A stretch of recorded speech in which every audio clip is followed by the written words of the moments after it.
واسألهم عن القرية التي كانت هادرة البحر إذ يعدون في السبت إذ تأتيهم حيتانهم يوم سبتهم شرعا ويوم لا يسبتون لا تأتيهم كذلك نبلوهم بما كانوا يفسقون۔ اور ان سے اس بستی کے متعلق سوال کیجیے جو سمندر کے کنارے واقع تھی، جب وہ سنیچر ہفتے کے دن تجاوز کرتے تھے، اور جب ہفتے کے دن سنیچر کے دن مچھلیاں تیرتی ہوئی ان کے پاس آتی تھیں، اور جب سنیچر کا دن نہ ہوتا تو وہ ان کے پاس اتنی کثرت سے اس طرح نہیں آتی تھیں۔ ان کی نافرمانی کی وجہ سے ہم ان کو آزمائش میں ڈالتے تھے، کیونکہ وہ نافرمان تھے، اس لیے ہم ان کو آزمائش میں ڈالتے تھے۔ تو اس بستی کے متعلق سوال کیجیے، ان سے پوچھیے جو سمندر کے کنارے واقع تھی، وہ ہفتے والے دن جو تجاوز کرتے تھے، جب ہفتے والے دن مچھلیاں تیر کر آتی تھیں وہاں پر، تو حضرت ابن عباس رضی اللہ تعالیٰ عنہما بیان کرتے ہیں کہ یہ قوم حضرت داؤد علیہ السلام کے زمانے میں وہاں آباد تھی، ایلا ایک جگہ ہے، وہاں پر یہ آباد تھی،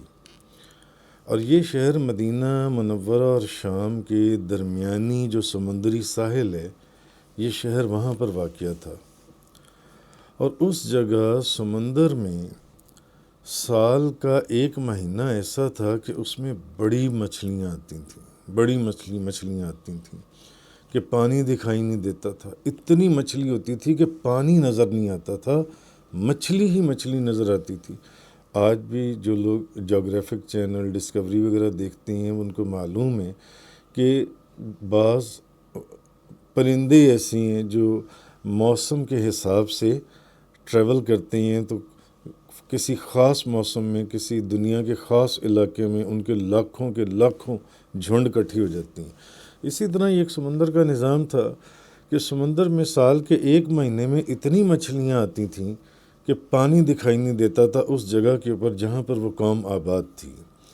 اور جو باقی 11 مہینے، ان 11 مہینوں کے اندر جب ہفتے کا دن ہوتا تھا تو اس کنارے پر بہت مچھلیاں آتی تھیں، بہت زیادہ۔ باقی یعنی ایک مہینہ ایسا تھا جس میں پورا مہینہ مچھلیاں آتی تھیں، اور باقی 11 مہینے صرف ہفتے والے دن اس کنارے کے اوپر مچھلیاں آتی تھیں۔ تو اب ان لوگوں نے کیا کیا کہ مختلف جگہوں کے اوپر حوض بنا رکھے تھے، اور سمندر سے نالیاں نکال کر ان حوضوں کے ساتھ ملا دی تھیں انہوں نے۔ تو ہفتے والے دن جب ان مچھلیاں اس کنارے کے اوپر اتنی زیادہ آتیں، وہ جو ساحل سمندر کا وہ جو بھی علاقہ تھا، تو اب وہ جو مچھلیاں تھیں وہ ان حوضوں کے اندر چلی جاتی تھیں، اور وہ اتوار والے دن ان کا شکار کر لیتے تھے۔ یعنی ہفتے والے دن وہ ان حوضوں کے ذریعے ان مچھلیوں کو ان نالیوں کے ذریعے وہ جو انہوں نے پونڈز یا حوض بنائے ہوئے تھے اس کے اندر بند کر لیتے تھے، اس میں داخل کر لیتے تھے،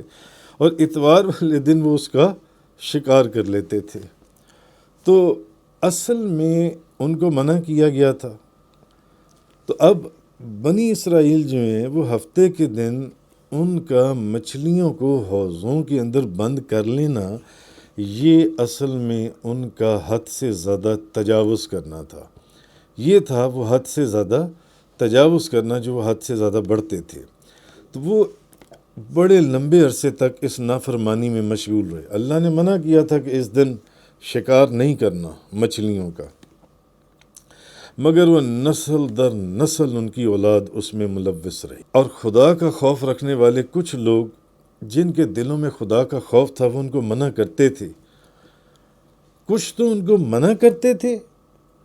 اور کچھ منع نہیں کرتے تھے، مگر دل میں برا سمجھتے تھے کہ اللہ نے منع کیا تو یہ غلط کام کر رہے ہیں کہ ہفتے والے دن مچھلیوں کا شکار کرنے سے منع کیا۔ اب وہ کرتے کیا تھے؟ ان کی چالاکی یا نافرمانی یا حد سے زیادہ بڑھنا یہ تھا کہ وہ ہفتے والے دن مچھلیوں کو نالیوں کے ذریعے ان حوضوں میں بند کر لیتے تھے، شکار اتوار والے دن ان کو نکال لیتے تھے۔ تو اب کچھ لوگ تو ان کو صراحتاً منع کرتے تھے کہ یہ کام نہ کرو، جس چیز سے تمہیں منع کیا گیا رک جاؤ۔ اور ایک گروپ دوسرا تھا، اب یہ 3 گروپس تھے۔ ایک گروپ وہ تھا جو ان کو منع کرتا تھا، یعنی تبلیغ کرتا تھا، نیکی کا حکم کرتا تھا کہ مت کرو ایسے، گناہ سے رک جاؤ۔ دوسرا گروپ وہ تھا جو ان کو منع تو نہیں کرتا تھا، خاموش رہتا تھا، مگر دل میں ان کو تکلیف ہوتی تھی اور وہ برا سمجھتے تھے کہ یہ غلط کام کر رہی ہیں، اور وہ یہ خیال ان کے دل میں تھا کہ یہ باز نہیں آئیں گے۔ اچھا، اب تیسرا گروپ کون تھا؟ وہ نافرمان، جو وہ کام کرتے تھے۔ تو نافرمان جو لوگ ہیں وہ کہتے تھے کہ ہم اتنے، جب وہ ڈراتے تھے ان کو تو وہ کہتے تھے ہم تو نسل در نسل یہ کام کر رہے ہیں، اتنا ہی اگر کوئی گرفت نہیں ہوتی تو ہماری مچھلیوں میں اضافہ ہوتا، ہمارا تو کاروبار بڑھتا جا رہا ہے، ہمارا تو منافع بڑھتا جا رہا ہے، ہمارا تو جون سے ہم کہاں سے کہاں پہنچ گئے، مچھلیوں میں بھی اضافہ ہو رہا ہے۔ منع کرنے والے کہتے تھے، تفسیر کبیر شریف کے اندر ہے، منع کرنے والے کہتے تھے کہ دھوکے میں نہ آؤ، ہو سکتا ہے تم پر اللہ کا عذاب نازل ہو جائے۔ اب اس شہر کے اندر 70,000 لوگ تھے، اور جو لوگ ان کو منع کرتے تھے وہ 12,000 تھے کہ یہ کام نہ کرو، ان مچھلیوں کو اس طرح نہ کرو۔ اب جب مجرموں نے ان کی نصیحت قبول کرنے سے انکار کر دیا، جو گناہ کرتے تھے، تو منع کرنے والوں نے کہا، جو ان کو منع کرتے تھے کہ یہ گناہ کا کام ہے، یہ کام نہ کرو، انہوں نے کہا اب ہم اس علاقے کے اندر اکٹھے ساتھ نہیں رہیں گے۔ تو انہوں نے شہر کے درمیان میں ایک دیوار بنا دی۔ انہوں نے کہا کہ جو نافرمان ہیں ان ساروں کو ایک طرف کر دو، اور جو فرما بردار ہیں ان سب کو ایک طرف کر دو، تاکہ یہ سوچتے ہوئے کہ کہیں ان کے اوپر اللہ کا عذاب نازل ہو تو ہم تو اس سے دوسری طرف ہوں۔ اور پھر کئی سال اسی طرح گزر گئے، مگر وہ اپنے گناہوں کے اوپر مسلسل ویسے ہی کرتے رہے، نسل در نسل۔ پھر حضرت داؤد علیہ السلام تشریف لائے تو حضرت داؤد علیہ السلام نے پھر ان کے اوپر لعنت فرمائی۔ تو جب انہوں نے ان پر لعنت فرمائی تو اللہ تعالیٰ نے پھر ان کے اوپر اپنا غضب نازل فرمایا۔ حضرت داؤد علیہ السلام ان سے سخت ناراض اور غصہ اور سخت انہوں نے پھر اللہ نے ان کے اوپر اپنا غضب نازل فرمایا۔ اور ایک دن پھر ایسا ہوا کہ جب جو منع کرنے والے تھے انہوں نے دیکھا کہ یار ادھر سے کوئی آوازیں نہیں آ رہی، یہ کدھر غائب ہو گئے، آج یہ لوگ اپنے گھروں سے نہیں نکلے۔ تو اب جب روایات میں آتا ہے کہ انہوں نے دیکھا یا دیوار پھلانگی، اس دیوار سے دوسری طرف گئے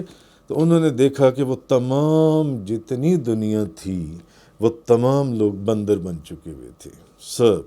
اور ایک قول یہ ہے کہ ان کے جو جوان تھے وہ تو بندر بن گئے تھے جو نافرمان تھے، اور جو ان میں بوڑھے تھے وہ خنزیر بنا دیے گئے تھے۔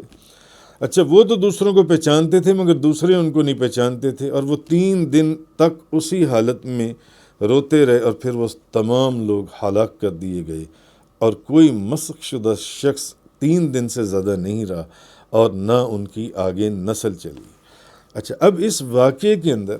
نبی کریم صلی اللہ علیہ وسلم کا معجزہ بھی ہے، جو قرآن نے یہ واقعہ بیان کیا ہے۔ نبی پاک صلی اللہ علیہ وسلم کا معجزہ یہ ہے کہ نبی کریم صلی اللہ علیہ وسلم نے اعلان نبوت سے پہلے نہ تو کسی چیز کو پڑھا تھا نہ کسی چیز کو لکھا تھا، اور اس کا بیان پرسوں کے بیان میں بڑا تفصیل سے گزرا تھا کہ اس کی کیا وجہ تھی کہ حضور نے اعلان نبوت سے پہلے نہ پڑھا نہ لکھا۔ کیوں؟ اگر وہ پڑھتے لکھتے تو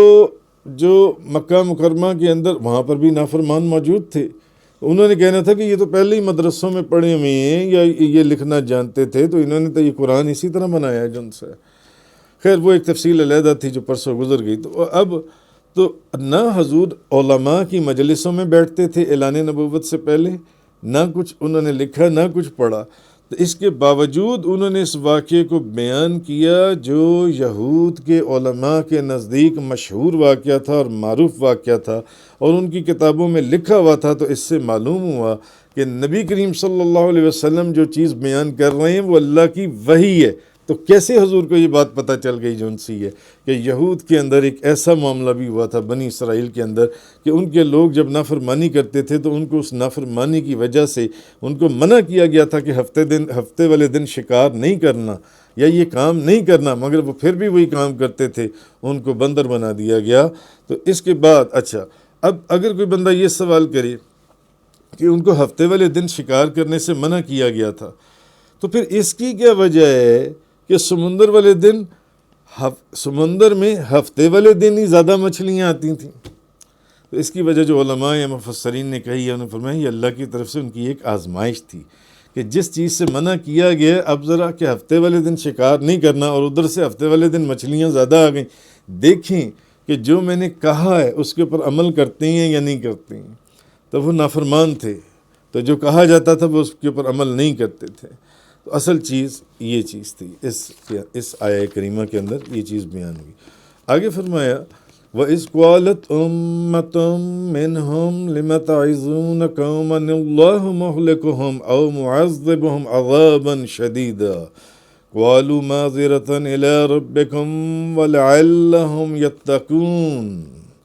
اور جب ان میں سے ایک گروہ نے نصیحت کرنے والوں سے کہا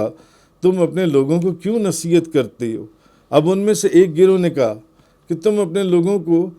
کیوں نصیحت کرتے ہو جن کو اللہ ہلاک کرنے والا ہے یا شدید عذاب میں مبتلا کرنے والا ہے۔ قَالُوا مَعْذِرَةً إِلَىٰ رَبِّكُمْ وَلَعَلَّهُمْ يَتَّقُونَ، انہوں نے کہا تاکہ ہم تمہارے رب کے سامنے حجت پوری کر سکیں،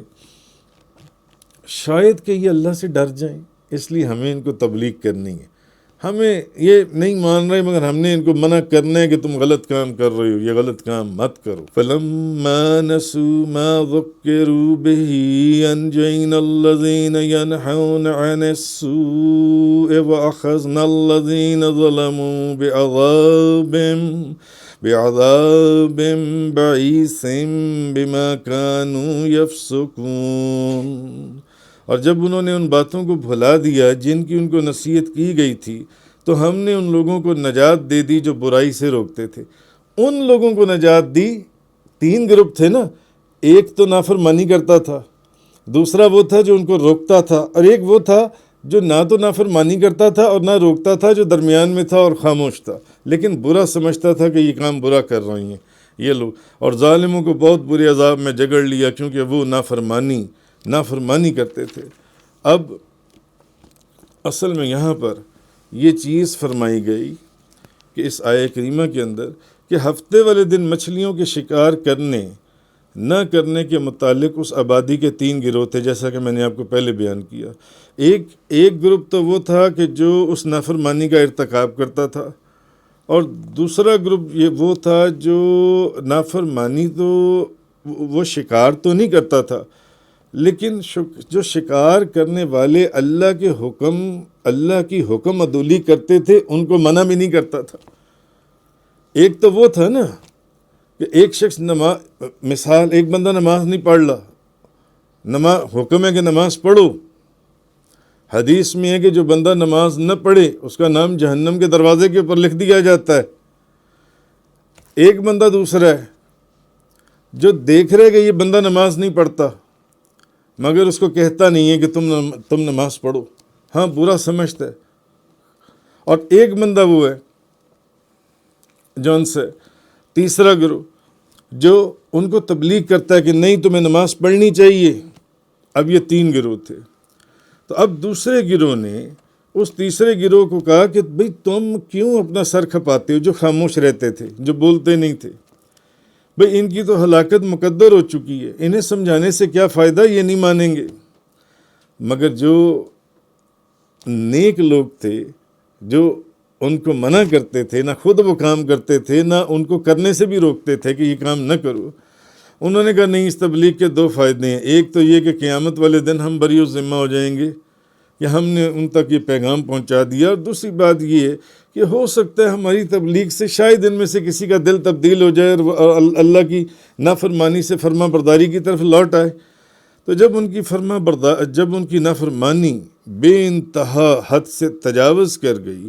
اور ان کے ہدایت پانے میں کوئی امید نہ رہی تو پھر اللہ کا عذاب نازل ہو گیا۔ اب اللہ کا عذاب نازل ہو گیا جس نے ان کو ہلاک اور برباد کر دیا۔ اور بعض تفسیروں میں ہے کہ ان 3 گروہوں میں سے صرف وہی گروہ بچا جو ان کو روکتا تھا اور ان کو نصیحت کرتا تھا کہ تم نماز نہیں پڑھتے، تمہیں نماز پڑھنی ہے۔ ایک مثال دے رہا ہوں، تم یہ رشوت نہیں لینی۔ جو ان کو نیکی کی ترغیب دیتا تھا وہ کہتا تھا تم نافرمانی کر رہے ہو، یہ کام نہ کرو۔ تو جو نافرمانی کرتے تھے ان پر بھی اللہ کا عذاب نازل ہو گیا، اور جو نافرمانی کرتے تو نہیں تھے مگر نافرمانوں کو نافرمانی کرنے سے روکتے بھی نہیں تھے، یعنی ایک شخص دوسرے کو دیکھ رہا ہے اس کے اوپر بھی اللہ کا عذاب نازل ہو گیا۔ بعض تفسیروں میں تو یہ، مگر ویسے ایک روایت کے اندر آیا ہے کہ امام ابو جعفر محمد بن جریر طبری اپنی سند کے ساتھ روایت کرتے ہیں، اکرمہ بیان کرتے ہیں کہ میں ایک دن حضرت ابن عباس رضی اللہ تعالی عنہ کے پاس گیا تو وہ رو رہے تھے اور ان کی گود میں قرآن پڑا ہوا تھا۔ میں نے کہا اے ابن عباس، میں آپ پر قربان، آپ کیوں رو رہے ہیں؟ تو حضرت ابن عباس نے کہا کہ میں سورۃ الاعراف کی یہ آیتیں تلاوت کر رہا ہوں۔ فرمایا اللہ تعالیٰ نے مجرموں کو سزا دی اور ان کو بندر بنا دیا مسخ کر کے، تو جو فریق ان کو برائی سے منع کرتا تھا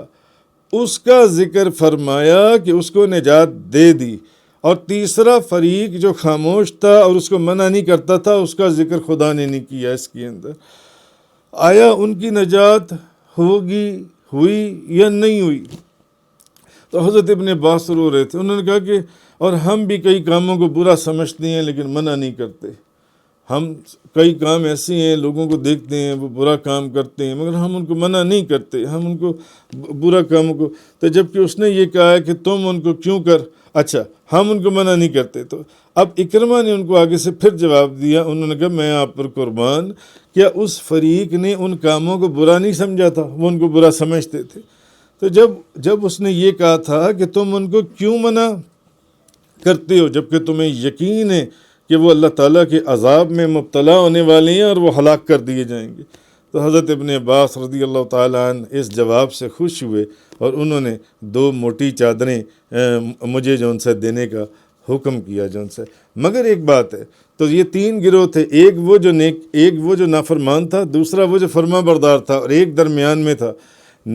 فرما بردار وہ تھے جو نیکی کا حکم دیتے تھے کہ یہ کام کرنا ہے اور یہ کام نہیں کرنا، مگر ایک گروہ درمیان میں بھی تھا، جیسے کہ میں نے پچھلے دنوں ایک مسلم شریف کی حدیث بھی سنائی تھی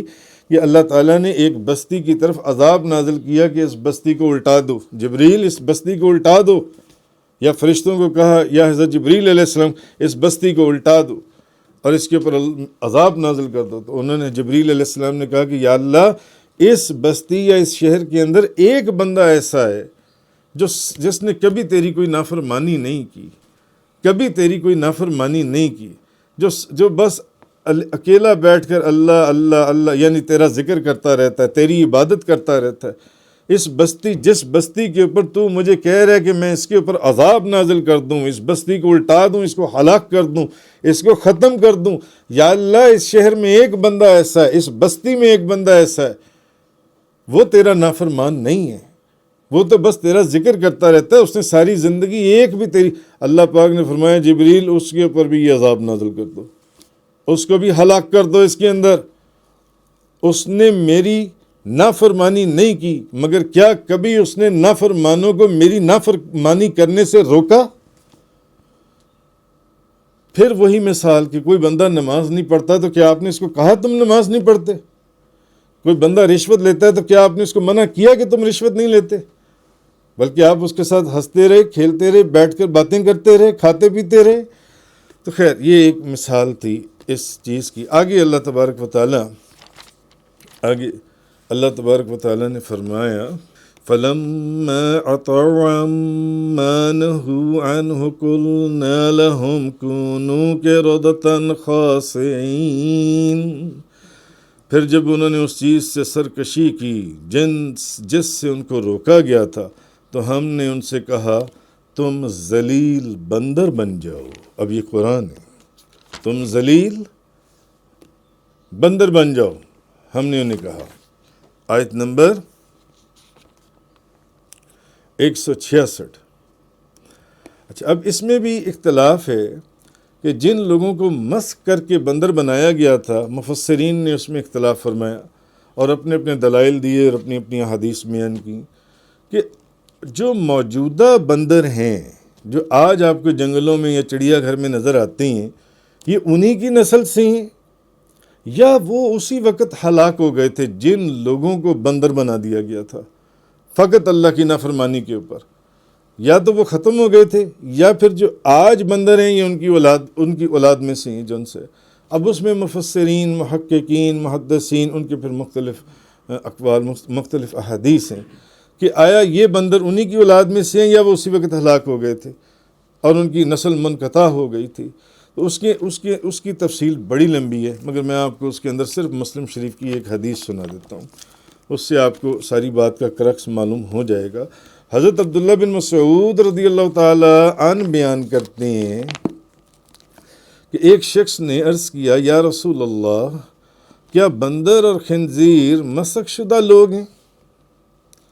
یہ جو یعنی آج بندر اور خنزیر نظر آ رہے ہیں یہ وہی مسخ شدہ لوگ ہیں جو اللہ کی نافرمانی کرتے تھے، بات نہیں مانتے تھے؟ قدم قدم کے اوپر آپ پچھلی سینکڑوں آیات سے یہ سنتے آ رہے ہیں، دیکھتے آ رہے ہیں، پڑھتے آ رہے ہیں، مختلف انبیاء کے واقعات جو قرآن کے اندر بیان ہوئے ان کی نافرمانی، اور خصوصاً بنی اسرائیل کے اندر۔ فرمایا یا رسول اللہ، یہ جو آج کل یعنی یہ جو بندر ہیں اور خنزیر ہیں جو اب ہیں، یہ وہی لوگ ہیں، انہی کی اولادیں ہیں جن کو بندر اور جن کو قرآن کہہ رہا ہے بندر بنا دیا گیا تھا۔ نبی کریم صلی اللہ علیہ وسلم نے فرمایا، صحیح مسلم شریف کی حدیث ہے کہ اللہ عز و جل نے کسی قوم کو ہلاک کر کے یا کسی قوم کو عذاب دے کر جس پر اللہ اپنا عذاب نازل کر دیتا ہے، اس کی نسل آگے نہیں چلاتا، اس کی نسل ختم ہو گئی، اس کی آگے نسل نہیں چلائی۔ تو یہ تم جو سوال کر رہے ہو کہ کیا جو آج بندر ہیں اور خنزیر ہیں یعنی جو اب یہ انہی لوگوں کی اولاد میں سے ہیں جن کو بندر بنا دیا گیا تھا، تو ذرا مجھے یہ تو بتاؤ کہ بندر اور خنزیر کیا ان لوگوں سے پہلے نہیں تھے؟ پہلے بھی تو تھے ہی نا، مگر یہ وہ نہیں ہے، کیونکہ ان کو اللہ تعالیٰ جب کسی قوم کو عذاب دیتا ہے تو ان کی نسل نہیں چلائی جاتی اور وہ ختم ہو جاتی ہیں۔ تو یہ چیز اللہ تبارک و تعالیٰ نے اس آیہ کریمہ کے اندر آگے فرمائی، فَلَمَّا عَتَوْا عَمَّا نُهُوا عَنْهُ قُلْنَا لَهُمْ كُونُوا قِرَدَةً خَاسِئِينَ۔ پھر جب انہوں نے اس چیز سے سرکشی کی جس سے ان کو روکا گیا تھا، جس چیز کا حکم دیا گیا تھا کہ یہ کرو وہ کرتے نہیں تھے، اور جس چیز سے منع کیا گیا تھا وہ کرتے تھے، تو ہم نے ان سے کہا تم ذلیل بندر بن جاؤ۔ صدق اللہ تعالی وبلغ رسول اللہ صلی اللہ علیہ وسلم۔ تفسیر قرآن کا یہ لیکچر انگلش میں سننے کے لیے براہ کرم ڈسکرپشن میں موجود لنک پر کلک کریں۔